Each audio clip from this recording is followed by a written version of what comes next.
దువ్వాడ శ్రీనివాస్ అంశంపై వైసీపీ అధిష్టానం స్పందించింది. ఆయన్ను నియోజకవర్గ బాధ్యతల నుంచి తప్పించింది. దువ్వాడ స్థానంలో పేరాడ తిలక్కు బాధ్యతలను జగన్ అప్పగించారు. ఓవైపు ఫ్యామిలీ గొడవలు, మరోవైపు అధిష్టానం నుంచి వేటు వార్తలతో సతమతమవుతున్న దువ్వాడ ఎలాంటి స్టెప్ తీసుకుంటారు అనే అంశం ఇప్పుడు ఉత్కంఠగా మారింది. ఏక్ నిరంజన్ గా మారిన శ్రీనివాస్ ఎలా ముందుకు వెళ్తారనే అంశం రాష్ట్ర రాజకీయాల్లో ఆసక్తిగా మారింది.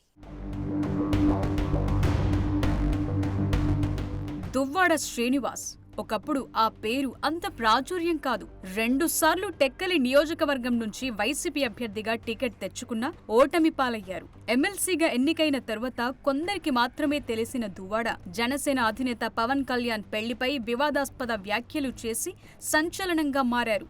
ప్రతి టీవీ చర్చల్లోనూ పవన్ పై విరుచుకుపడి ఒక్కసారిగా రాష్ట్ర వ్యాప్తంగా ఎస్టాబ్లిష్ అయ్యారు. ఇటీవల కుటుంబ కలహాలతో రచ్చకెక్కిన శ్రీనివాస్ పై పార్టీ అధిష్టానం వేటు వేసింది. ఓవైపు ఫ్యామిలీ ప్రాబ్లమ్స్, మరోవైపు ఆర్థికంగా ఇబ్బందుల్లో ఉన్న దువ్వాడను పార్టీ నిర్ణయం మరింత కుంగతీసిందనేది రాజకీయ వర్గాల టాక్. భార్యతో కొన్నేళ్లుగా విభేదాలున్న దువ్వాడ రాజకీయంగా నెట్టుకొస్తూ వచ్చారు. తన భర్తకు టికెట్ ఇవ్వొద్దని, ఆ స్థానంలో తాను పోటీ చేస్తానంటూ వాణి ఏకంగా జగన్ వద్దే చెప్పారు. అప్పట్లో వారితో మాట్లాడి పరిస్థితిని జగన్ అదుపులోకి తెచ్చారనే వార్తలు గుప్పుమన్నాయి.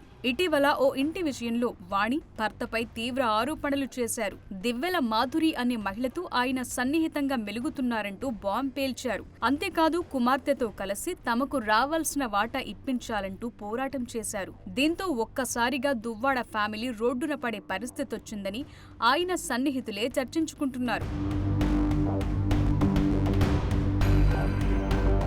వైసీపీ మహిళా నేతగా ఉన్న దివ్వెల మాధురి కూడా వాణి ఆరోపణలపై ఘాటుగా స్పందించారు. తమ మధ్య స్నేహపూర్వక సంబంధమేనంటూ సమాధానమిచ్చారు.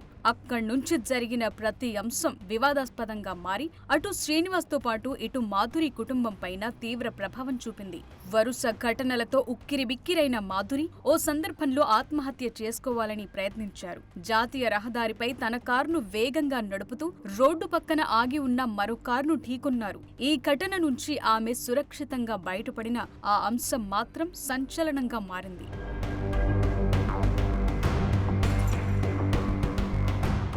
మరోవైపు తనకు డబ్బులు ముఖ్యం కాదని, దువ్వాడ స్నేహమే కావాలంటూ మాధురి చేసిన వ్యాఖ్యలు మరింత హీట్ పెంచాయి. అవసరమైతే దువ్వాడ ఇంటి కోసం తాను ఖర్చు చేసిన 2 కోట్లు వదులుకుంటానని, ఈ సమస్యను ఇంతటితో ఆపేయాలని మాధురి మీడియా సమక్షంలో చెప్పారు.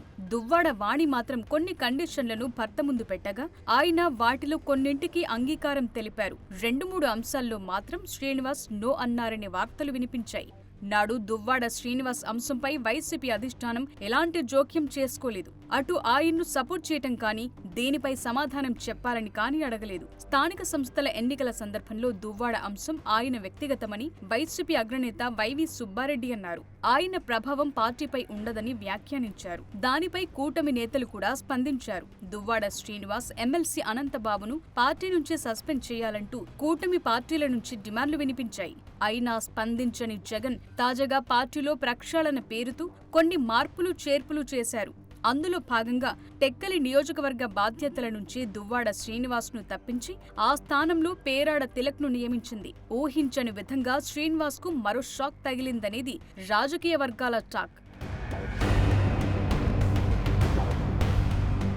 ఓవైపు ఫ్యామిలీ ప్రాబ్లమ్స్, మరోవైపు ఆర్థిక సమస్యలతో సతమతమవుతున్న దువ్వాడ భవితవ్యం ఏంటనే ప్రశ్నలు ఉత్పన్నమవుతున్నాయి. ఈ నేపథ్యంలో ఆయన తదుపరి ఎలాంటి నిర్ణయం తీసుకుంటారనే అంశం ఉత్కంఠగా మారింది. ఒక్కసారిగా అన్ని కష్టాలు రావటంతో తమ నేత ఇబ్బందుల్లో పడ్డారని ఆయన అభిమానులు ఆవేదన వ్యక్తం చేస్తున్నట్లు తెలుస్తోంది.